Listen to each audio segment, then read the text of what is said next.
Alors, salut les amis, comment vous allez? Je tiens à faire cette petite vidéo ce matin pour vous montrer comment initialiser vos disques durs. Le disque dur que vous avez, par exemple, P9, vient souvent non initialisé. Initialiser veut dire allouer une partition à votre disque dur. Bien les amis, je prends l'exemple sur le mien que je vais déjà faire connecter à la machine. Ok. Je viens juste de connecter mon disque dur à la machine. Vous voyez, la machine a détecté un nouveau périphérique. Mais si nous allons sur l'onglet poste de travail, vous verrez aucun disque dur ajouté. Ici, c'est mon disque dur C, ça c'est mon disque dur de données et celui également. Ici, c'est ma clé USB. Vous voyez, mon disque dur n'a pas été ajouté.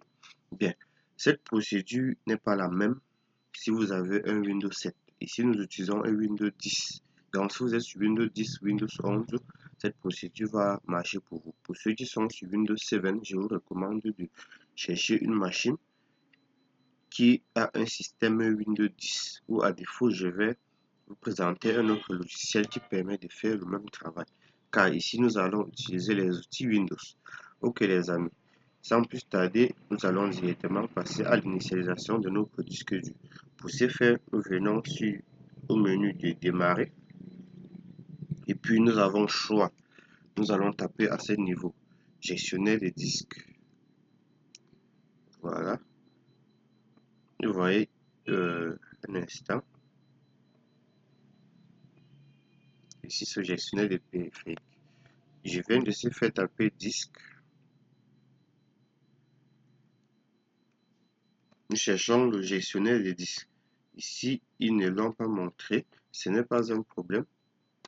Nous venons une fois de plus ici sur le menu démarrer.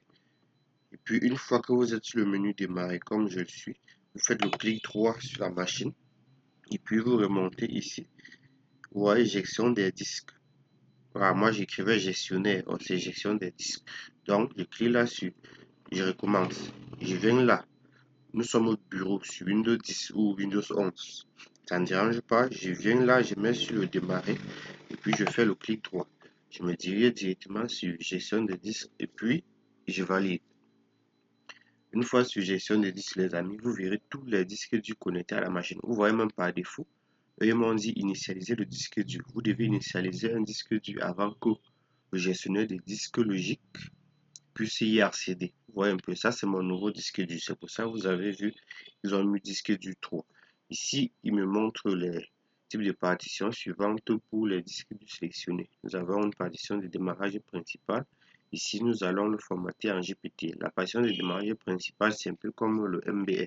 Vous voyez, sur la remarque, on dit le style de partition GPT n'est pas reconnu par toutes les versions précédentes de Windows. Oui, là, c'est raison.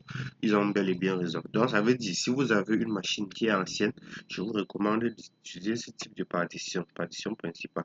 Bien. Je peux soit venir ici initialiser mon disque dur, soit je me dirige à ce niveau et puis je descends directement où mon disque dur est. Vous voyez, il est là en noir. Désolé. Mon disque dur à ce niveau, vous voyez, il est en noir. Et puis on me dit disque dur 3, inconnu. Voilà la taille, 465,76 Go, qui est semblable à 500 Go. En bas, vous voyez, on a bel et bien écrit non initialisé. Ok les amis, je fais également le clic droit. Vous voyez, à ce niveau et ce niveau. Je fais le clic droit exactement ici. Au niveau où il a dit, je fais le clic droit également. Pas sur initialiser le disque. Je fais le clic. Vous voyez, ça me ramène exactement à l'endroit précédent. Maintenant, pour ceux qui vont utiliser leur disque dur sur les machines récentes, je vous recommande de choisir le GPT. Mais si vous avez une machine qui est un peu ancienne, je vous recommande de choisir le MBA ou bien le démarrage principal. On l'appelle encore le MBA. Bon, moi par défaut, je choisis le MBA et puis je fais OK. Nous patientons. Vous allez voir. Vous allez voir. Le disque dur vient d'être initialisé. Vous voyez, la croix qui était à ce niveau a disparu. Et puis, en bas, on met maintenant en ligne. Tout à l'heure, c'était non initialisé. Ensuite, maintenant, on met en ligne. Ça veut dire que le disque dur a déjà été initialisé.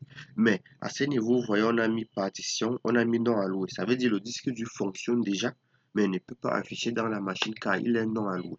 OK. Là, maintenant, nous allons allouer le disque dur. Donc, je reviens maintenant à ce niveau. Je ne suis plus à ce niveau, je reviens à ce niveau. Je fais également le clic droit. Je passe sur nouveau volume simple.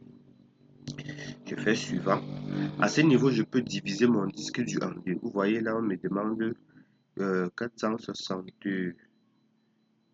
Un instant, c'est 476 937 mégas, qui est semblable à 476,937 gigas, qui est pratiquement égal à 500 gigas.